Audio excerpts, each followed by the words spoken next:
Hey, Marshall here to tell you about an incredibly easy way anyone who loves brewing and drinking beer can save a little bit of money. In addition to supporting everything we do here at Brülosophy, the American Homebrewers Association recently introduced their free Brew Guru mobile app. It offers a searchable database of homebrew recipes, including popular craft beer clones and hundreds of award-winning recipes from the National Homebrew Competition. What's more, Brew Guru has a searchable map of deals at breweries, beer bars, and homebrew shops. Grab the free Brew Guru app for iPhone and Android devices today and follow the path to great beer.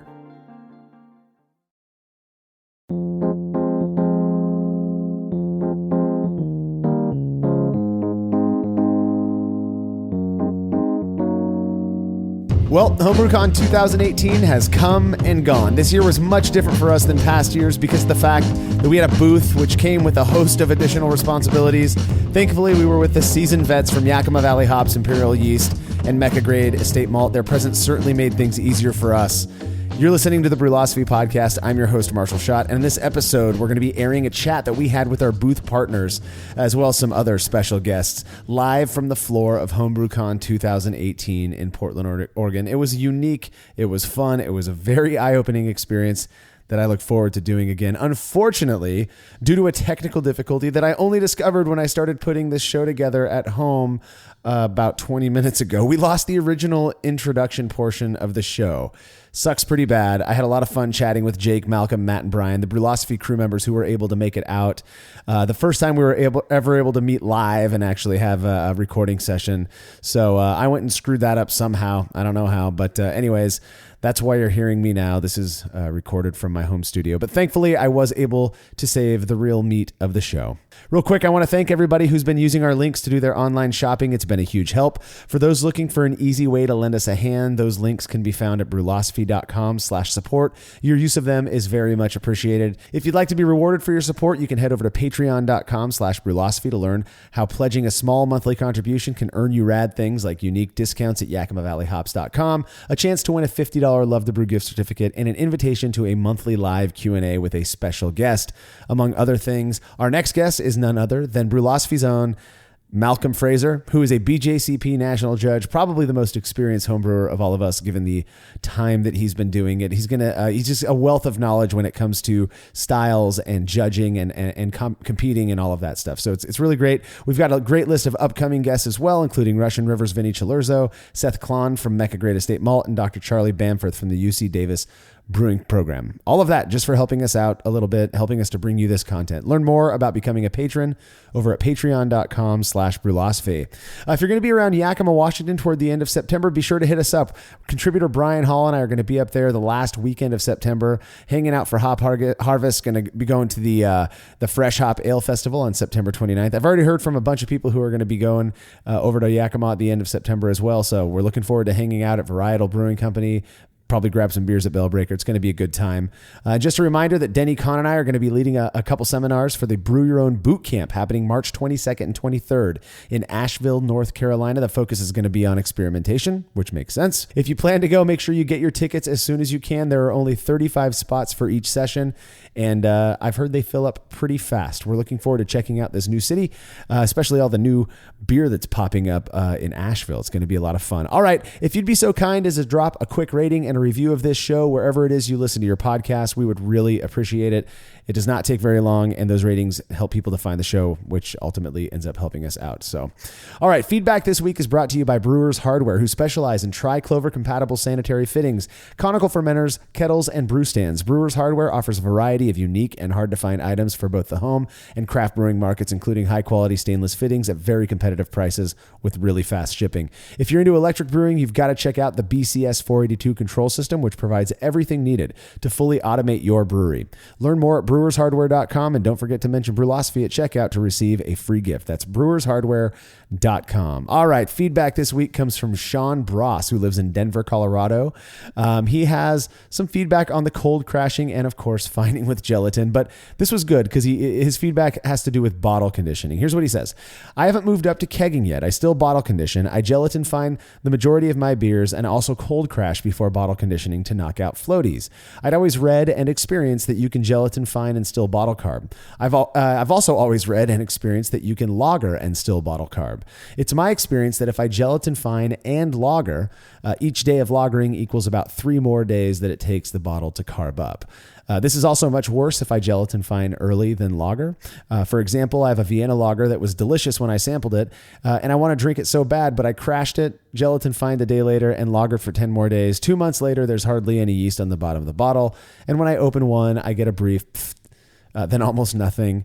Reviewing what's worked for me in the past, my current approach is to lager for 5 days, gelatin fine, and bottle within 24 hours. Then I let it carb for 3 to 4 weeks, sample one to see if it's ready, then bottle lager for a week or as long as I want. I've done that for 2 brews since, and it seems to work well. The beer carbs up, then drops perfectly clear and pours delicious.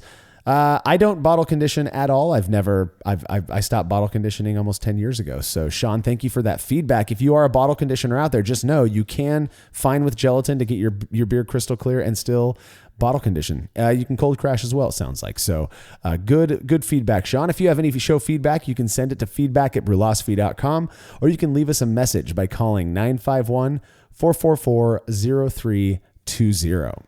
All right, well, since this show is Homebrew Con focused, I thought I'd share one of the live beer reviews Jersey and Tim did from the Homebrew Con floor. That's right, we brought them out in public. It's amazing to think about, and had people bring beer to them to review. It was a great time. It ended up being way more fun than even I expected, and yielded a pretty good sized crowd. Well, given the live nature of these reviews, they are a little bit longer than the typical 1 to 2 minutes, partially because we asked the brewers to come up to the mic to give some background on the beers that they brewed and submitted for review. The first brewer, and the one that we're going to share in this episode, his name is Matthew Clay. He brewed a Kolsch that he shared with the guys, and had a really good story to share about it. 1 minute beer review with Jersey and Tim. Wait, is this your beer, Matthew Clay? Yeah. Do it! This is a real person's beer. This isn't like before where we didn't have to look at the person in the eye. You look a little better than you did last time. I'm going to look away. I need you to Don't focus stare up into the light. and realize we could potentially ruin someone's homebrewing career with us. Nobody cares. You're thinking anyone cares what we're saying. We are learned and valued, and we could ruin his homebrewing career. You can't hurt my feelings. Yeah. Thank you. Thank you. Because this means nothing. I do smell banana. So Why? here we I don't go. know. So we have like 2 abilities: the ability to taste beer. Anyways, this is pretty good. It's good. I like it.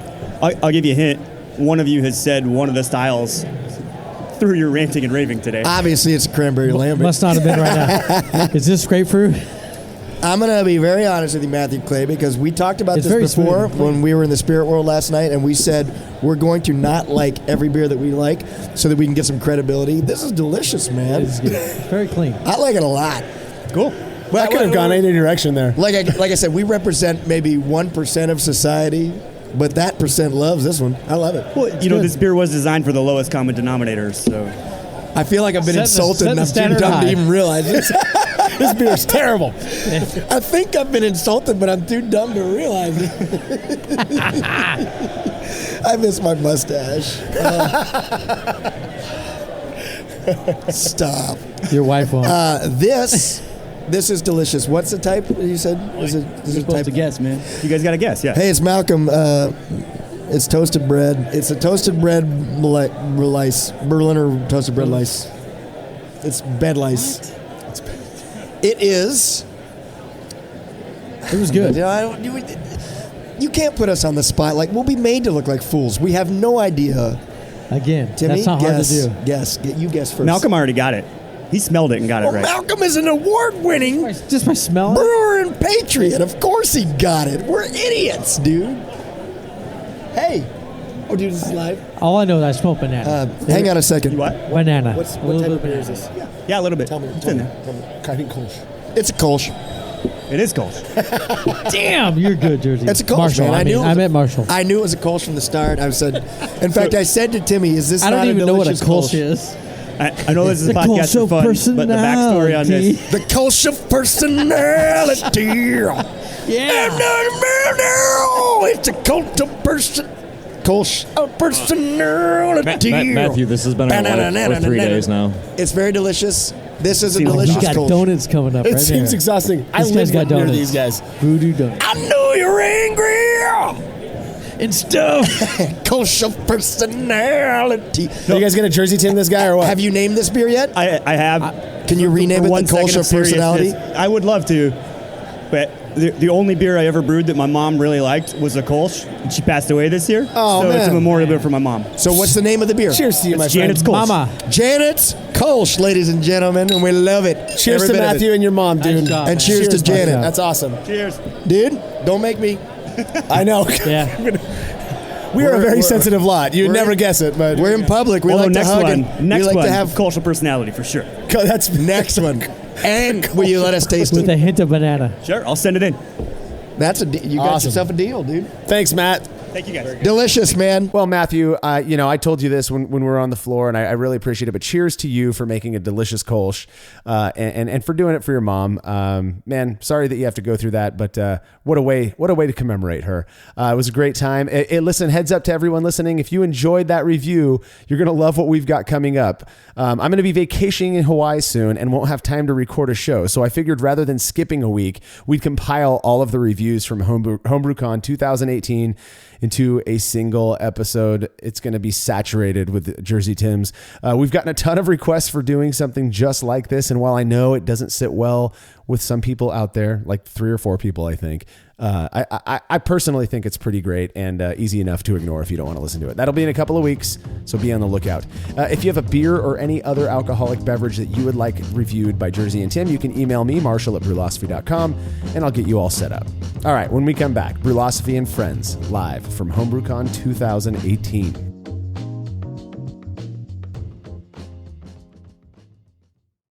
Brewing beer is easy when you have the right tools for the job, which is exactly what Brewer's Friend aims to do. Arm brewers with everything they need to brew their very best every time. Easy to use for beginners with features to please even the most advanced brewers, Brewer's Friend offers a feature-packed state-of-the-art recipe builder as well as a full suite of calculators, an active forum, and an informative blog. And they're currently offering a 10% discount to Brülosophy podcast listeners. Join the community of brewers who have taken advantage of the resources Brewer's Friend has to offer by signing up at brewersfriend.com today and use code PODCAST for a 10% discount.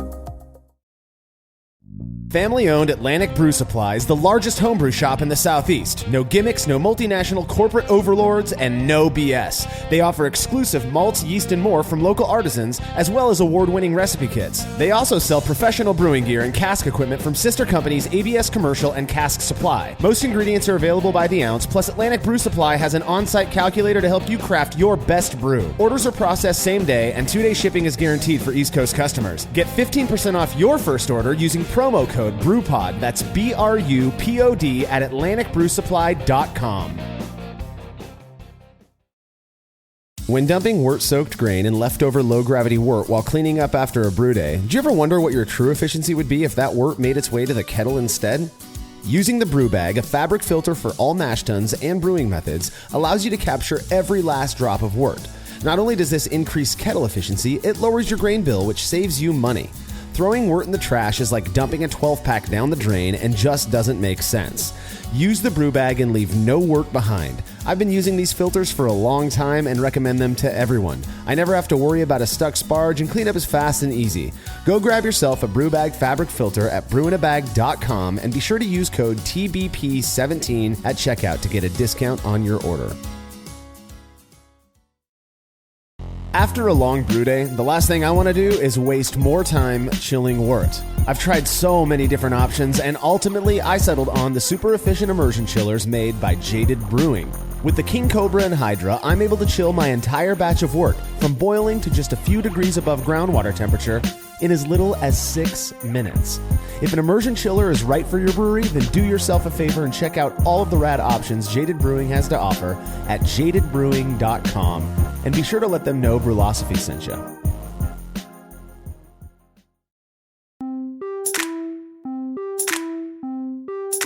All right, we're back here at Homebrew Con 2018, and up on stage with me now is our friends from the folks that we're doing our booth with, which has been a lot of fun so far. I know it's only the first day, but we've been having a blast. We've got, I'll let you guys introduce yourselves. Why don't we start here? I'm Seth Klon. I'm the owner, farmer, and maltster at Mecca Grade Estate Malt. Hi, my name is Caleb Schwecke. I'm from Yakima Valley Hops. Hi, I'm Jess Cuddle. I'm with Imperial Yeast.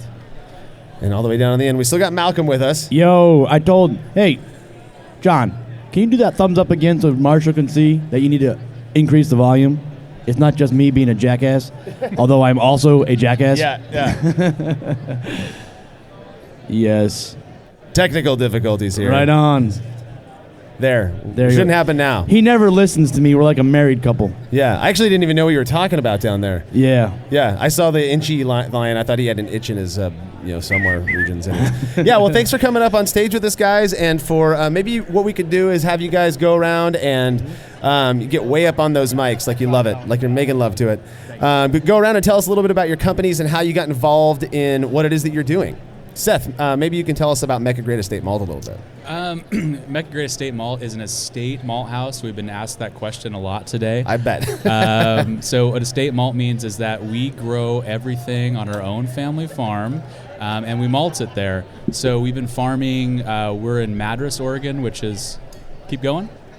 Okay. We're in Madras, Oregon, which is about an hour north of Bend, so the very middle of the state. My family's been farming there for a little over 100 years, all in the same spot. I think that's what makes us really unique. Despite that, we grow single varieties. We malt all the malts over here if you guys want to taste some stuff. And I got into malting actually as a home brewer. So right about the time I got into all grain brewing, I was also malting in my garage. That's crazy. Yeah. That's one of those things that as a home brewer, I've never considered doing myself. But I think partially because I don't have access to unmalted grain, maybe like you would. I was reading on your guys' website, you have a really great history section and such a cool story. It sounds like your family kind of came out, like it was Oregon Trail type of thing, right? Yeah, my family came over in the Oregon Trail and they brought the first fruit trees to Oregon. So apples, cherries, where Waverly Country Club is in Portland. That's where the family nursery was at. That's so cool. Yeah. And then am I correct in so you were homebrewing and then you thought, well, we've got all of this space, I'm going to try growing my own grain and malting it, or are you guys doing grain before that? We've been growing grain on the family farm since, from the very start. But what we were growing specifically at the time was hard red spring wheat, and we have that over there as well. But all of our hard red spring wheat goes to Japan for ramen noodle making. And so the challenge is I was using a lot of red wheat malt in my own brewing, and we have this stuff growing out in the field. Yeah. And I get kind of obsessive with things, and so the next thing I'm all grain brewing now, and now I'm, malting as well. So it was a lot. I started malting with cookie sheets, on the tabletop in my garage. And then I bought a converted sauerkraut mixer I was using as a malting drum. Nice, yeah. And it just went from there. So it's worked out so far. I've been using your guys' malts for almost a year now. Mm-hmm. And I love it. You know that. I talk to you about it all the time. Really unique. You and I have talked a little bit about your guys' version of Pilsner malt. Mm-hmm. And a comment was, just based on the way, I don't know what Malcolm's doing over here right now, but he's pushing things in your face and doing that kind of thing. But yeah, we're talking about how the way that your guys' malts are made, just based on the process. And correct me if I'm wrong, but that was you guys are following a kind of an age-old process, and that really is you're pulling out characteristics that probably were found in more classic old school Pilsner malts. Yeah, I really kind of gravitated towards floor malt, it seemed like, and from a mechanical or from a point of view, looking at what makes floor malt so great, shallow bed, semi-continuous movement, handmade stuff. So I always kind of think about what the beers, 100 years would have tasted like. Right. And so thinking about it that way, trying to take all the best aspects of floor malting and mechanize it. Yeah. So we don't do it on the floor. We do it in a giant machine that has moving floors and everything. Yeah, so. Your bags say something like mechanically floor malted. Yeah. Which is really neat. Well, that's awesome, dude. We'll probably get some questions for you in a bit, but let's move on to Caleb is joining us here from Yakima Valley Hops. What's up, dude? What's up? Really enjoying Homebrew Con so far, having a blast. Yakima Valley Hops, we are in the heart of hop country. Yakima Valley produces over 3/4. Last year it was 80% of the nation's hops, so a couple hops come from the Yakima Valley. We supplied to 40,000 home brewers globally around the world, and about 4,000 to 5,000 breweries around the world. So it's amazing. Those quality craft American hops are making it all over the place. Yeah, it's weird for me to think of just how incredible and how incredibly many people are buying their hops direct from the source now through Yakima Valley Malt Hops, because you guys offer basically what I consider to be the skee ball over there. Is like, I was like, what's that noise? It's a skee ball. People are rock and rolling. Skee ball is pretty awesome, but it's also pretty. It's also pretty pimp is Charlie Papazian wearing a Yakima Valley Hops hat right now, right up there. Mic on. Trying to be incognito. I know. Okay, so we've got. Looks like we've got Jersey needs to say something. Check. I'm gonna turn this down a little so that it doesn't make noises. But check, double check, double check, double check. Hey guys, we've got a young new home brewer who would like to ask a question to this panel of experts. Picked him out of the crowd. Bring him in. Come on in. He looks like a rapper. Like he might be a rap star. Yeah, a young new home brewer. The man known as C. Papazian. I'm kind of new at this, and I'm just wondering, can you tell me the difference between a Russian Imperial Yeast and a India Pale Porter Yeast? I'm gonna let Jess take this one from Imperial Yeast. Yeah, I'd say it's all about the origin of those yeast strains. So it's where it came from. What's your rap handle? Is it Chuck P? Chucky P. Myces. Saccharomyces. Saccharomyces. Right on. Charlie Papazian is in the house. Welcome. Thank you for coming by and saying, there he is. This man knows his homebrew. Yeah, man. Thanks for stopping by, Charlie. Okay, let's get back to business over here.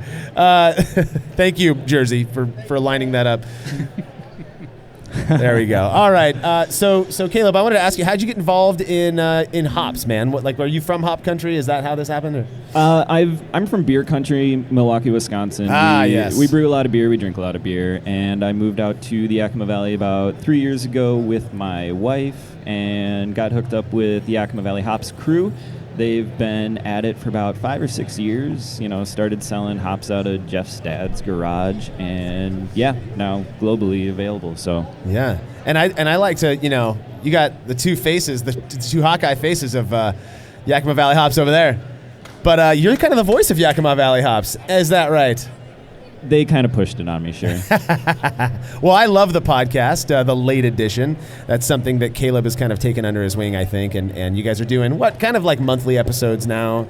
Yeah, they're kind of sporadic. We've been busy. I guess people have been wanting our hops, and Galaxy just became available not too long ago. So, yeah, we've been packing orders. I've been hanging out in the warehouse a little bit, but yeah, looking to get back and chop up some podcasts. Yeah. Yeah, we have part 2 coming up with Eric Demaray from CLS Farms. The part 1's out now. He talks about El Dorado Neo-Mexicanus, some really cool kilning practices.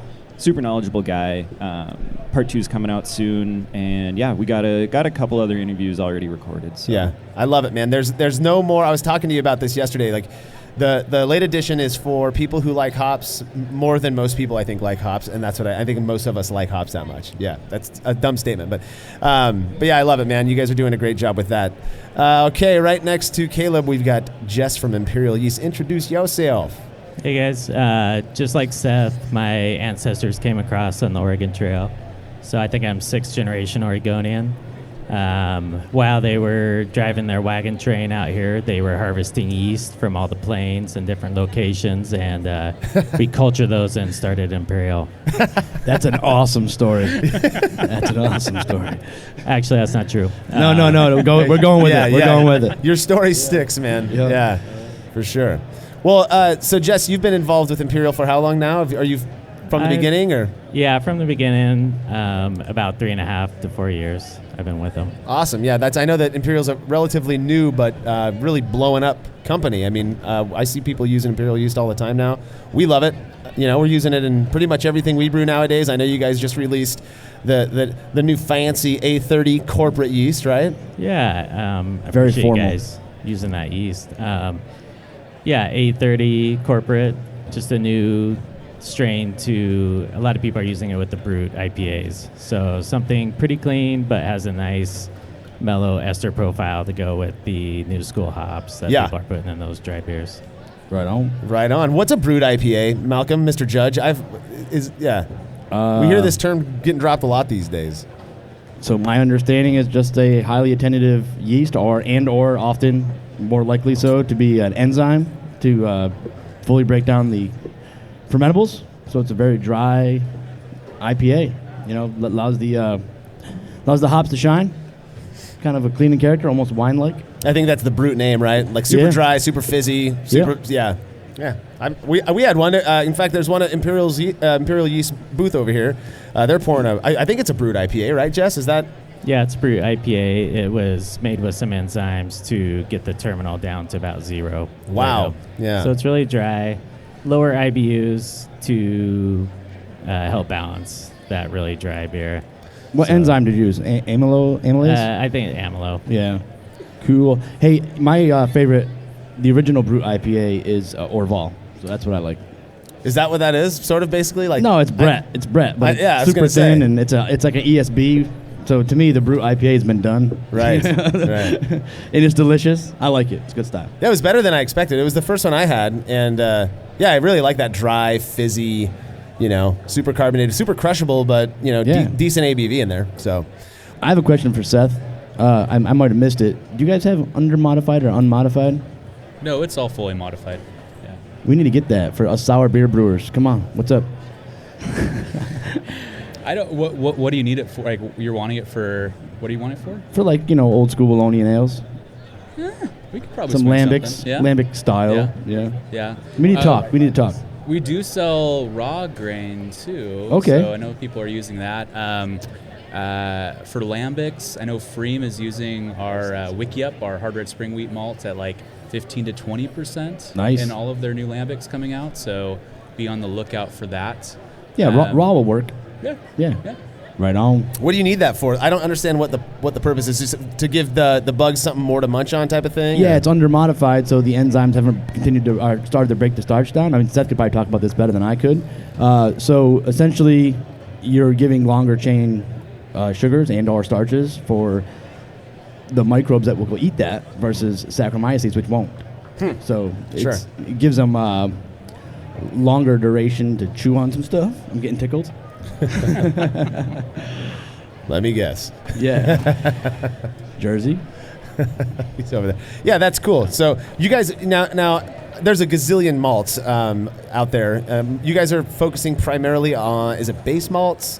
Kind of what your focus is right now? Are you guys moving into roasted malts or anything like that? Or no, we call them even like foundation malts, because my big thing is like I don't want to have like a million or carry out like a million different malts. Right. And actually, this thing keeps on drooping. Drooping's an issue. That happens with age, Seth. But yeah, we carry 8. We have the majority of what we make is actually a Pilsner style malt named Pelton. All the malts have really weird names, but they're actually and I've got that on the recipes and stuff you've got to do. But they're actually old ghost towns that are all around us, our farm. So Oregon has this huge number of ghost towns per capita. And I wanted at the time, the naming convention on that was to have them be phonetically similar, like Pelton's a little town, and so it'd be close to Pilsner. Venora is our Vienna-style malt. And then after that, I just kind of went off the rails and started naming it whatever. So, La Monta, you've got like Metolius, is that how you say it? Yeah, Metolius. Metolius, yeah. Love that malt. Yeah. And enough people started calling it Shaniko. I just don't even correct people anymore. What is it? Shaniko. Shaniko. Yeah, but it makes sense, yeah. I mean, Shaniko, that's what I've been calling it. Yeah. So you can keep calling it that. Okay, good. Yeah, cool. Yeah, why change, right? Yeah. But about 3/4 of what we make is actually just Pilsner style malt. Yeah. About half of it stays in Oregon. The other half goes down to California. And it was really surprising. A lot of it's going into hazy IPAs. Well, right. To keep it lighter. I would imagine maybe. I think what they're finding out is like with some of these really flavorful hops, if you have a really flavorful malt to kind of bring balance to that, now you have an entirely new dialogue between malt and hops, and what are those flavors? No one's really explored that before. So. Yeah, no, I love it. I've been using Pelton like crazy. It's probably my go-to base malt at this point, but I do brew mostly lagers, so it just works. But I'd be happy to use that in place of a pale malt or something like that for sure.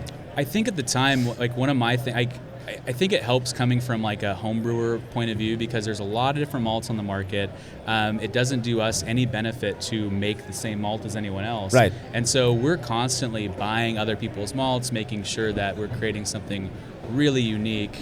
We don't malt the same varieties as everyone else. Yeah. And at the time, they're really, really wanting to have a really rustic Pilsner malt, and there's not really one out there. I wanted to be able to retain that grassiness, and in our malting process, we're able to do that. So that's one of the things. Grassiness. I don't want to confuse people. It doesn't taste like cut grass clippings. It is like hay almost. Is kind of what I get out of it, and it's so much more characterful than other Pilsner malts that I've used personally. And I'm not saying that just to kick your ass. It's kiss your ass. We've had a few, but I really do get something out of it. I was talking with some local homebrewers at home about a very, very simple Pilsner that I made a couple months back that just had something different. And it was almost hard to identify. It was this almost sweet grass hay thing. Yeah.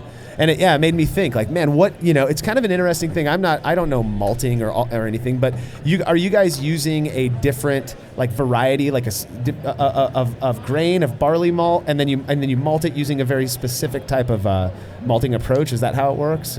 Yeah, so we focus on just a single variety. It's called Full Pint. It's really hard to grow. It's really hard to malt. We picked it because we're big Oregon State supporters, Oregon State University. It is a public variety. So like Oregon State has, bred Cascade hops, Centennial hops. Those are all public. They also have public varieties of barley. Yeah. We have our own barley breeding program.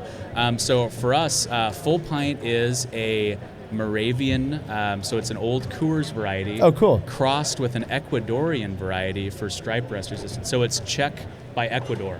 So it's this real mutt of a variety. It works really well for our agronomic situation. But yeah, it has some really unique flavors. And people don't really want to talk about it, but there is a big varietal flavor difference. You think about it with hops, there is flavor differences between varieties. Of course. Of barley, yeah. I mean, I don't know why it's so, and it is for me too, but it's kind of difficult to accept that for certain ingredients like grain, whatever, they're all going to taste the same. It's just grain. But then you take a Fuggles and Cascade, and they're totally obviously different, and it's easy for us to accept that. But no, I've definitely experienced the difference, and I believe all of the beers at our booth were made with all of your guys' ingredients, and they're awesome. I mean, the Pilsner that we had serving that Jake Fresh Hour brewed for us for the experiment earlier was mostly Pelton, and fantastic beer. Yeah, it really came out well. So thanks for what you're doing, Caleb, Mr. Hop Country. Well, here, I just want to jump back and talk about grain a little bit more because, Seth, I think it was you kind of mentioning that you're going to go to vintage grain, right? We're actually breeding, where I think what's happened with hops, all of the breeding that's gone into it, that's why we have these really flavorful and intense hops like we do. That really hasn't happened with barley. And so we're actually 2 years into a 3-year project with Oregon State where we're actually breeding our own proprietary varieties of barley for our farm. Wow. Nice. So we started with 160 different plants. Now we're down to 5. And the cool thing about it is that the actual final selection criteria will be the flavor of the finished beer. So we'll get, mini malt done. Oregon State's going to be brewing single malt, single hop Pilsners with them this fall. And we're going to let the flavor be the final selection criteria. So we could have gone to the end of a 3-year project and it all tastes like shit. We just don't know yet. So I don't know. That's got to be the scariest thing. I think about that with when we talked to the folks from Hopsteiner a couple of years ago and all of the sciencey stuff they're doing and crossing these things. And you can invest hundreds of thousands of dollars in what is ultimately a guess. Yeah. Well, and it's a long con. I mean, it takes upwards of 10 years, sometimes getting closer to 15 for some of these new varieties to go from, little babies to commercially available. Right. And man, at any point in there, you could get to like year 9 and something happens. You know, whether the agronomics are affected by some weird, a climate anomaly that year, or you find out it's susceptible to some disease or something. Tastes change. Yeah. I mean, who knows? Like 10 years from now, we might not even like fruity IPAs. We might be running back to like the piney resinous kind of thing. Like, yeah, well, that's got to be kind of the anxiety-provoking thing, is that predicting what's going to be popular in the future, right? Yeah. And no, I mean, and that's the thing. Like, I tend to view, and I wonder what you think about this, Malcolm. I've always viewed malt as being the canvas, right? So malt's the canvas, and then you've got yeast is going to provide its own characteristics, and that's one shade of paint. And you've got hops, and you've got your water chemistry, but you can't really paint without the canvas, and to me malt is kind of that. So I wonder, like, if you like, it's got to be different with hops, right? Because you're trying to predict what people are going to like in the future, whereas with malt you're just kind of like, you got to have this, or are you trying to change flavors and stuff? Someone was they stopped by and we gave them a tour, and they were talking about, I think our focus is like, we really should be looking at less ingredient. You wouldn't make a Pilsner with like 8 different base malts. No, right? people do. And that's what people do all No. the time. It's miserable. And to me, I'm a 2 or 3 malt guy. And if I'm putting a 4th malt into a beer, it has to have a pretty good reason to be there. So that's why I like, if I do a Pilsner, or if I do like a Belgian blonde, it's like 1 malt and sugar. Yep. Maybe I'll put a couple of flicks of aromatic in it. That's about it. Yeah. I mean, so now you're really reliant on that character. And because I used to brew a lot for competition, I would look for people such as yourself, because I'd go, everyone's using Byron, everyone's using Castle, everyone's using Dickman's, whatever. If I can just have that one thing, and then we're all using, the same malt, sugar, and then we're all using a noble hop, it's all down to fermentation now, and then hopefully, all things equal, I can just say, well, the malt made the difference. I have a great malt. Because I have a buddy right now at the professional brewery that's struggling because he was using a malt, which I won't mention, that wasn't turning out so well with his beers. It was really grainy and husky. Yeah. Well, less is more, and I think what's been exciting is seeing people approach us, and especially with the focus on better ingredients too. That's what it's going to take. Quality in, quality out, right? Yeah. I mean, that's the yeah. Jess, I mean, you can't make beer without yeast. Yeah, that's what I heard, at least. I think so. I kind of feel a little bit boring up here with these guys pushing the envelope, changing the focus on malts and hops and driving new flavors, where we spend a ton of time trying to make the same thing every week. That's a good point. Like, you're like a brewery, basically. You're like, don't change, Yeah. stop. So yeah, we're growing 20 to 30 different strains every week, but then making those strains again and again. Right. We're starting from the same thing and making sure that it stays that way throughout the process. No drift. I'm sure that's something you've got to kind of combat, is like, as what I'm not a microbiologist, but you can take a strain, you can take multiple isolates from a single pitch of yeast, and then each one of those can kind of drift in their own direction, right? Or yeah, exactly. It takes a lot of defined steps in the process to make sure that things don't stray. Yeah. And that we don't go in the wrong direction. So we're spending a lot of time making sure that doesn't happen. Yeah, you're doing a good job. I love it. Hey, Jess, do you guys sell the enzyme for brew IPA, or is that in the pitch? Is that separate? No, we don't sell enzymes.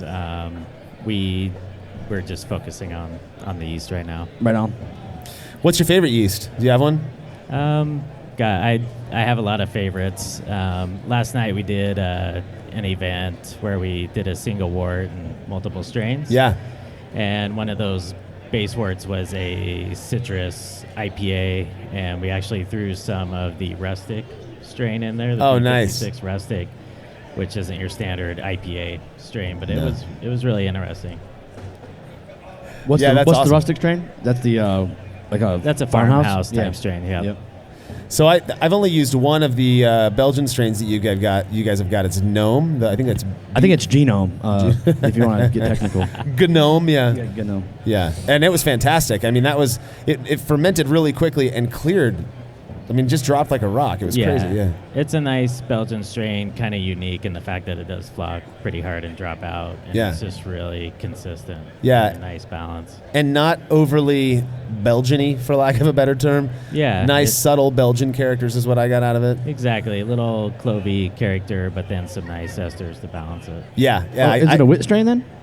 No, it's. I don't think it is. No, it's clovey.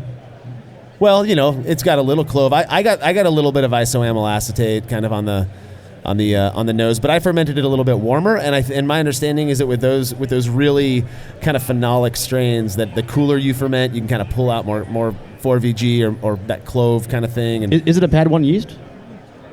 Is it Pad 1? Is it PAF positive? POF It positive? is, yeah. Oh, yeah? All It's right, a wow. phenolic Oh, wow. positive strain. yeah, it's tasty.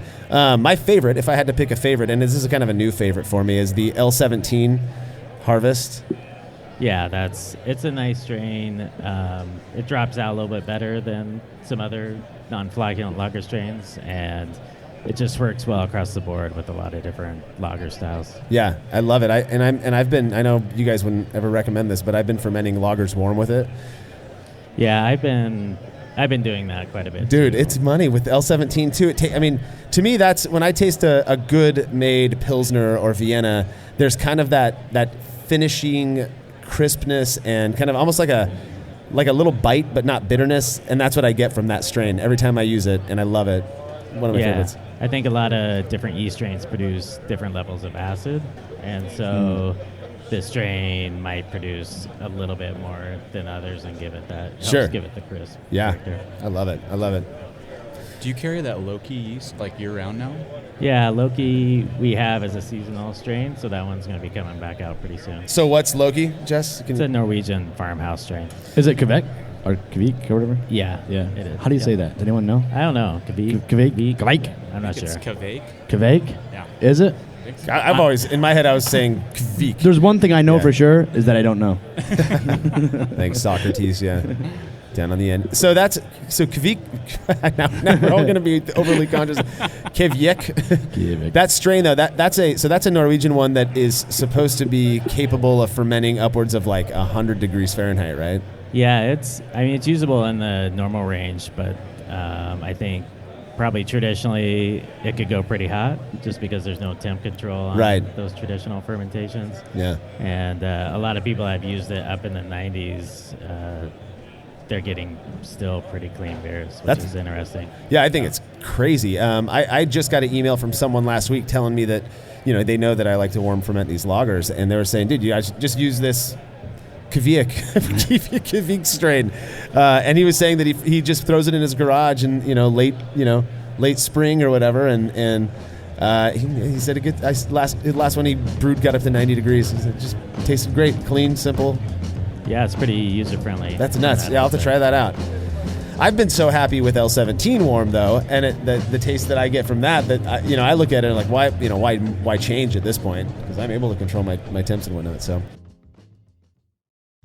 Hi, I'm Stephen Leach, creator of Brülosophy Brewing Systems, here to tell you about our latest Unibrow brewing system. Modeled after the brew-in-a-bag method, the Unibrow uses the same kettle for both mashing and boiling, replacing the fabric bag with a stainless basket that can hold up to 20 pounds of grain. A heating element is run by an electric controller that allows for the maintenance of specific mash temperatures and makes mashing easier than ever. Each Unibrow is shipped with a counterflow chiller and the parts required to brew a batch of beer. We're really proud of the Unibrow, and we know you'll love it as much as we do. Go check it out at browsupply.com and sign up for our email list to receive special deals in your inbox.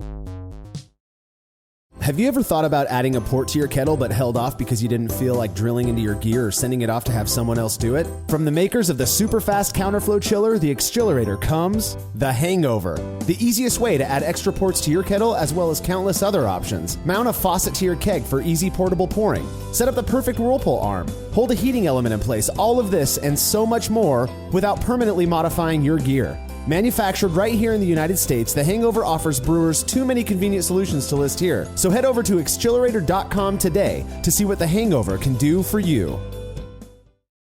Shopping for brewing supplies online can be a real hassle, which is why we recommend Love to Brew. They've got great prices, super fast shipping, and they carry exclusive products like East Coast Yeast, the Brewer's Essentials brand, and their award-winning beer recipe kits. They're also the only place you can pick up your very own Brülosophy recipe kit. The numbers don't lie. Love to Brew has hundreds of 5-star reviews, and thousands of brewers are choosing them for their supplies and ingredients each year. Experience the difference at lovetobrew.com. That's love, the number 2, brew.com.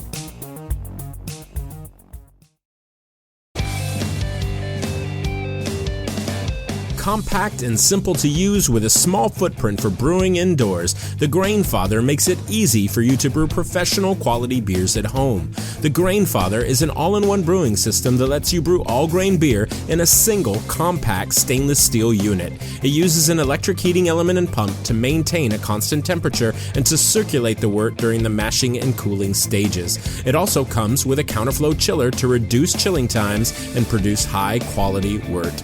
And now, with the addition of their conical fermenter, the Grainfather takes things one step further by offering homebrewers state-of-the-art temperature-controlled fermentation just like commercial breweries use. And with the Grainfather Recipe Creator and Connect app, you can easily design a recipe, sync your brewing system with your phone, and then just sit back and relax as the app takes over and assures that you maintain your scheduled mash temps and boil schedule. Head to Grainfather.com to purchase your all-in-one brewing system today and to sign up for their free recipe creator tool. Once more, head on over to Grainfather.com, that's Grainfather.com, and get started today.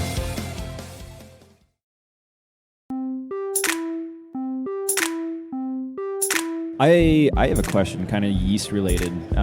I guess maybe hop and yeast related.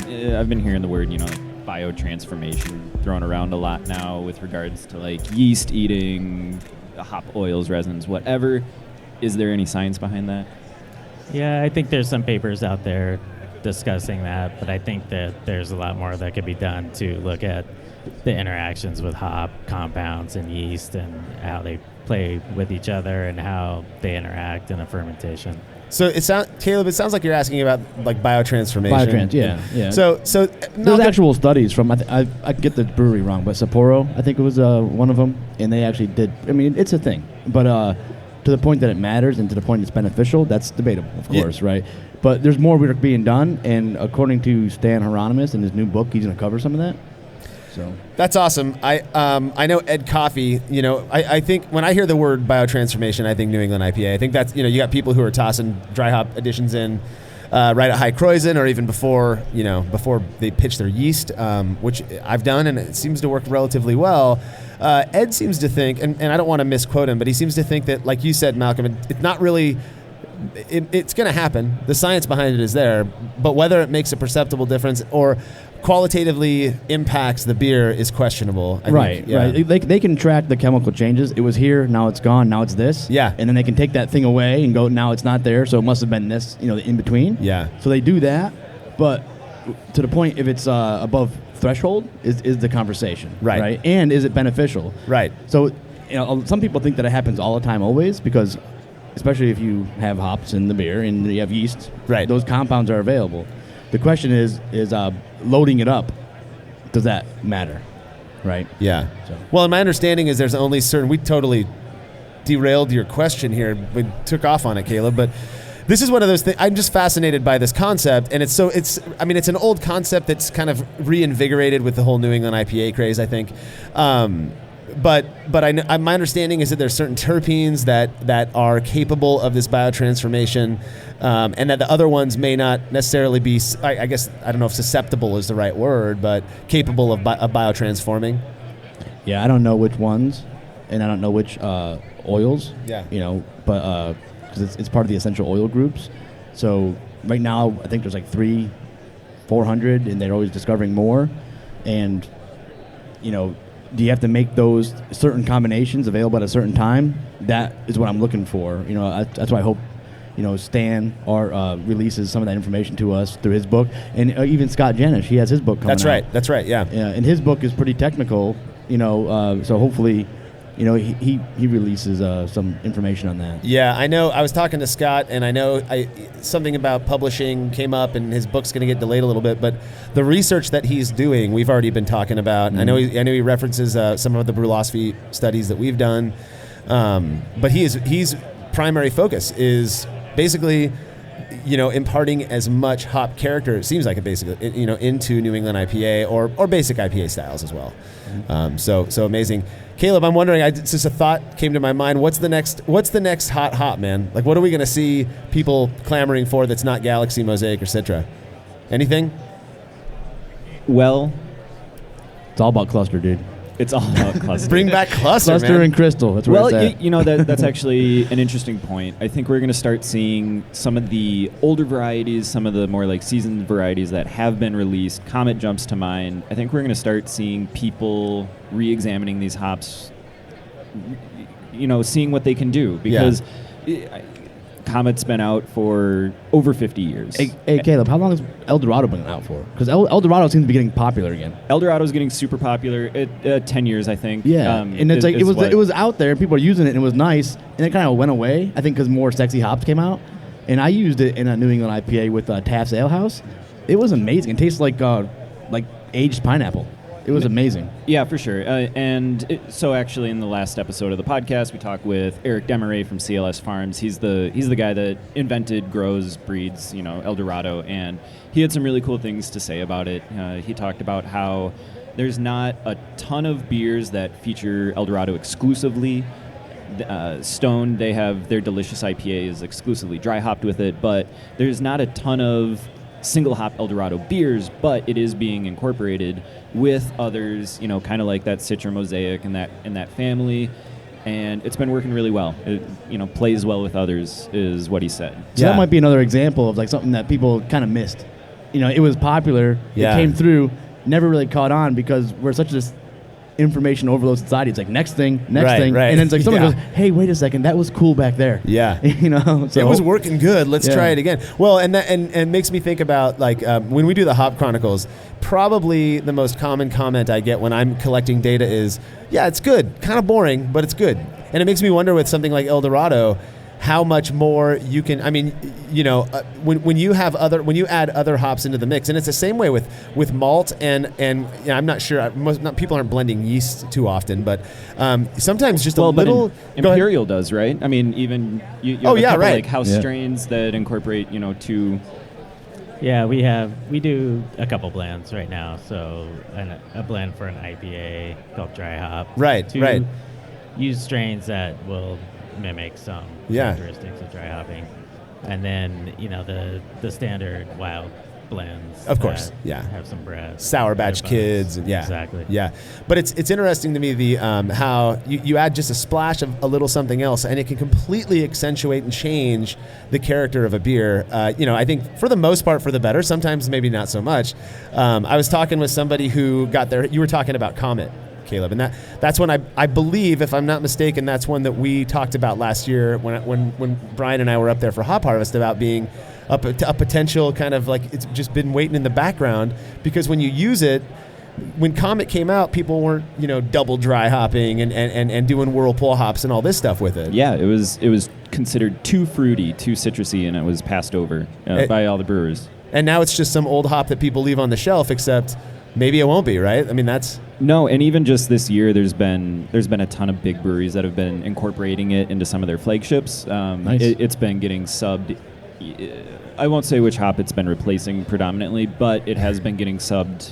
Galaxy. It's Galaxy. No, it's Galaxy. Hey, never. Yeah. So what's another underappreciated hop? Sorry, I interrupted. Not interrupting. The underappreciated, man. So like something that you guys know it's awesome because this is your life, and brewers like me don't buy it at a homebrew shop. They want to keep that a secret, dude. Yeah. They use it for all their own beers. No, we like sharing good stuff like that. Of course you do. I'm joking. So there's Tahoma. Tahoma jumps to mind. Yeah. Like personally, that really trips my trigger. I like it. It's kind of lemony, really pleasant. Just it's softer. It's not quite as like in your face, and is it not as intense as Lemon Drop? No, not at all. Yeah. And I do love Lemon Drop. Sometimes if you use a little bit too much, it can kind of come off as Pine Sol. I didn't say that, but yeah. So it does have lower alpha, lower oils than Lemon Drop, but I think it works really well. Pale ales, I've brewed like hoppy pilsners with it, and it's just been nice. clean. And that's a public breed that has been out for a couple years. And I think if you went around and even asked these knowledgeable folks here, nobody could even tell you what Tahoma was. Yeah. I only heard of it last year. Haven't even used it yet. And I know I think I've got a pound of it sitting in my freezer at home for Hop Chronicles upcoming future. So it'll be fun to play with that one. My favorite hop, hands down, Tettnanger. How dumb am I? I mean, I like L17 Harvest. And I love that. Yeah, it's the best hop out there, You're pretty dumb. No, yeah. But not because of that. I love Tettnanger. I've been using it a lot instead of Saz because everyone uses Saz or Zots or whatever, however bougie way you want to say it. But Saz is awesome. But I think I like Tettnanger. Absolutely. Yeah. I've made the same. I mean, you don't really change up Pilsner recipes that much, So I've done the same basic recipe with all of the different noble hops, and easily, hands down, the one that gives me that character that I'm looking for in a nice German-style Pilsner, Tettnanger, man, hands down. And I go all the way through. Every once in a while, I might bitter it with some Horizon or Magnum or something like that, just to save, because Tett's kind of a lower alpha hop, and I want to get that bitterness in there. So, but man, love it. At the homebrew level, using Magnum, you're probably saving like 25, 30 cents. I mean, that's easy. You're killing it. Easy. Yeah. No, you're right. Yeah. I pinch pennies where I can, for sure. Thank you, Seth. Thank you, man. Caleb, Jess, you guys are awesome. Thank you. Thanks. Thank you. Been fun. I'm really stoked to be sitting here with my friend Nico Lukoff, right?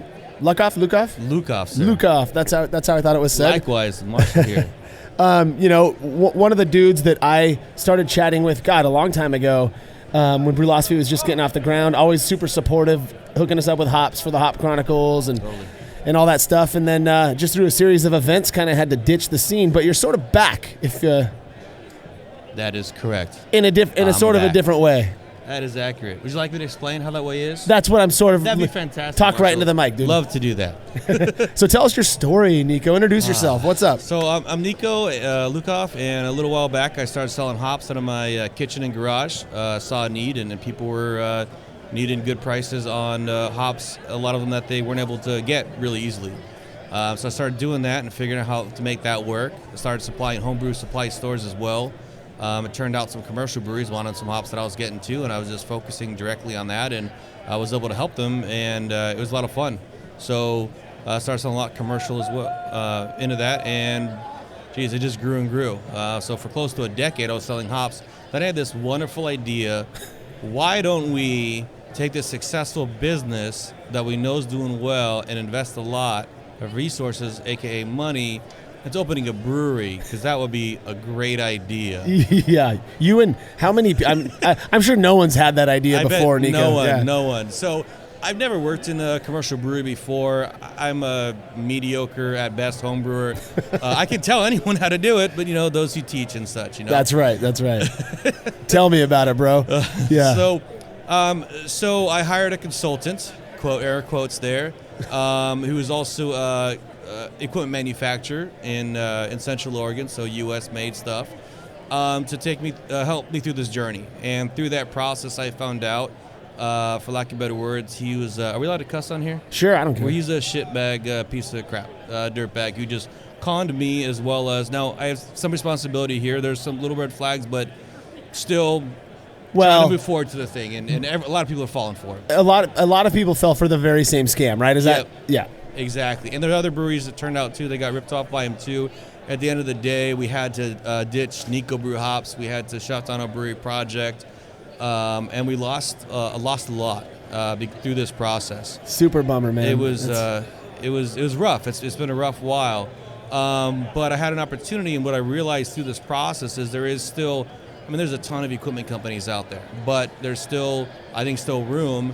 And just through talking people who are needing equipment and solid advice on starting and growing their commercial breweries, I found an opportunity. And kind of like with Nico Brew, I just found the right connections to the right people, partnered with the right fabricators and right consultants, engineers, to try to put together a package so that now if somebody's looking to open a commercial brewery 3 barrels on up or grow their current brewery, I can generally save them money, get them good expertise, whether it's from me or an engineer that I've hired that's been doing this for a long time, and get quality product and service. It's awesome. And real guidance, and not just I got to call something out a little bit. It's all good.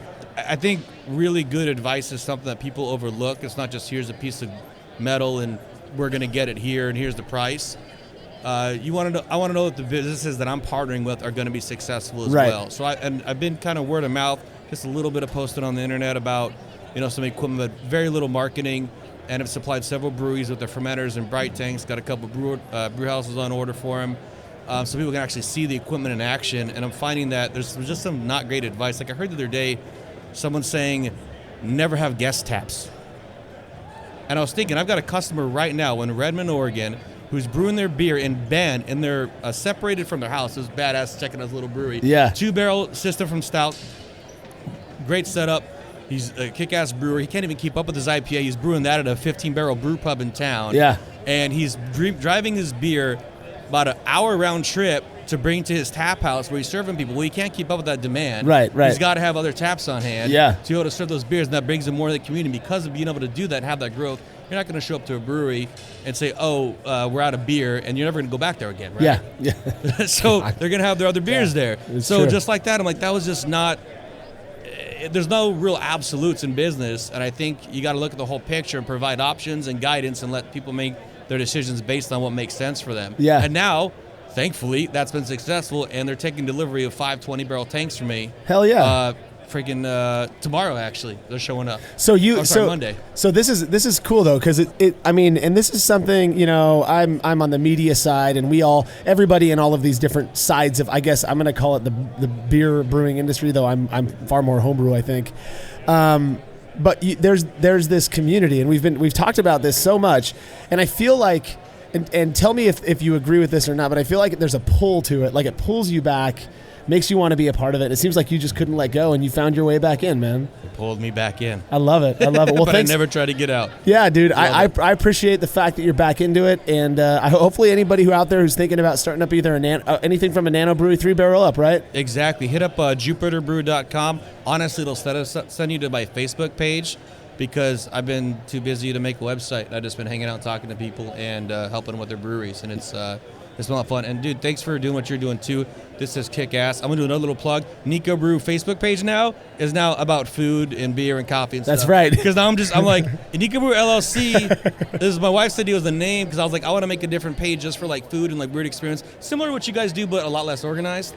But saying, if you can believe that, Nico Brew Life, Libations, and Consumables. So follow me on making like shit like bacon and roasting coffee, drinking bacon. beer and whatever. And bacon. Yeah, that's been popular as of late. Every time I see you post, I get hungry, basically. So, well, dude, awesome. Right, so happy you're back into this thing. Likewise, and all the success to you in the world, man. Thanks, man. Thanks Cheers, for your support. brother. Yeah, you're welcome. Trying to capture what the Homebrew Con experience is like in just a few words is kind of difficult. Fun, delicious, fast-paced, not always totally memorable for various reasons. I think that makes sense. It really is just an all-around great time with mostly great people. We're already planning on and looking forward to attending next year's conference in Providence, Rhode Island, and we would absolutely love to see you there. We're not entirely sure what we'll be up to that year, but you better believe that Brülosophy will be around. So I want to let you all know about something that's coming up. And next week's episode is going to be a little bit different, and I'm pretty excited about this. It's the first in what may become a regular style-focused series. Of course, it's going to have a little bit of a Brülosophy twist to it. So I think it's going to be a lot of fun. Remember, you can read about all of the experiments and other projects that we're up to over at brülosophy.com. The Brülosophy podcast is made possible by the generous support of our sponsors, as well as all of our rad listeners. We seriously could not do this without you. Cheers to everyone who has subscribed and left a review of our show. It makes a huge difference. If you haven't yet, please consider doing so. Head over to brülosophy.com/support to view a list of ways you can easily help us to continue producing this podcast. If you want a reward for your support, visit patreon.com/brülosophy. Thanks again for listening. We'll be back next week with another episode of the Brülosophy podcast. Until then, think beer. Start off the morning with some hot tea, lemon and honey, cause it soothes my throat. Put some herb in the bowl, yeah, it's homegrown. Ain't gotta go through the middleman no more.